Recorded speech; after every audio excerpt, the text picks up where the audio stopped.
विक्रम, सिमी और अजय को हमेशा से रहस्यमयी और रोमांचक जगहों पर जाने का शौक था, लेकिन उन्हें अंदाजा नहीं था कि इस बार वे एक ऐसी खौफनाक जगह जाने वाले हैं जो उनकी जिंदगी का सबसे भयानक अनुभव बन जाएगा। एक दिन गांव के पास एक पुरानी उजड़ी हुई हवेली के बारे में सुनकर उनके भीतर जिज्ञासा जागी।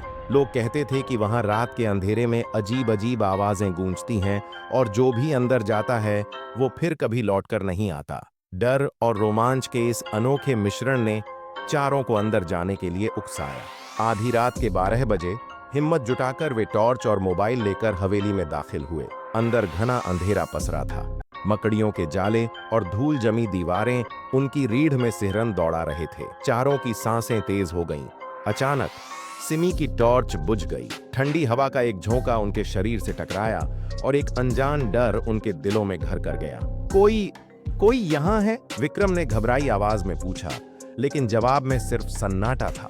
जैसे ही वे आगे बढ़े, अचानक एक पुरानी खाट चरमराई, जैसे कोई उस पर बैठा हो। राहुल ने झट से टॉर्च उस ओर घुमाई, लेकिन वहां कुछ नहीं था। अगले ही पल खाट जोर से हिलने लगी और हवेली में एक कर्कश, रूह कंपा देने वाली हंसी गूंज उठी। सिमी चीख पड़ी, हमें यहां से जाना चाहिए। अजय दरवाजे की ओर भागने ही वाला था कि दरवाजा जोर से धमाके के साथ खुद ब खुद बंद हो गया। चारों की धड़कनें जैसे थम सी गईं। उनकी आंखों में डर साफ झलक रहा था। अचानक जमीन पर एक परछाई दिखी। एक लंबा कद, उलझे हुए बाल, सफेद डरावनी आंखें और झुकी हुई कमर। वह परछाई धीरे धीरे उनकी ओर बढ़ रही थी। राहुल ने किसी तरह हिम्मत जुटाकर पूछा, तुम कौन हो? उस भयानक सन्नाटे को चीरती हुई एक गूंजती हुई आवाज आई, तुम यहाँ क्यों आए? ये मेरी जगह है। अचानक जमीन पर खून की बूंदें टपकने लगीं।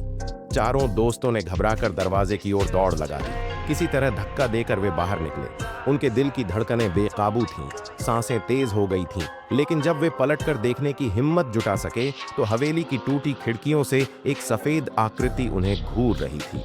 गांव लौटने के बाद उन्होंने हवेली के इतिहास के बारे में एक बुजुर्ग से पूछा। उन्होंने बताया कि सालों पहले वहां एक औरत को जिंदा जला दिया गया था और तब से जो भी हवेली में जाता वो उसका शिकार बन जाता। उस रात के बाद चारों में से कोई भी दोबारा उस हवेली के पास नहीं गया, लेकिन कहते हैं जब भी कोई उस हवेली के पास से गुजरता है तो उसे वही डरावनी हंसी सुनाई देती है। क्या आप भी उस हवेली में जाने की हिम्मत करेंगे?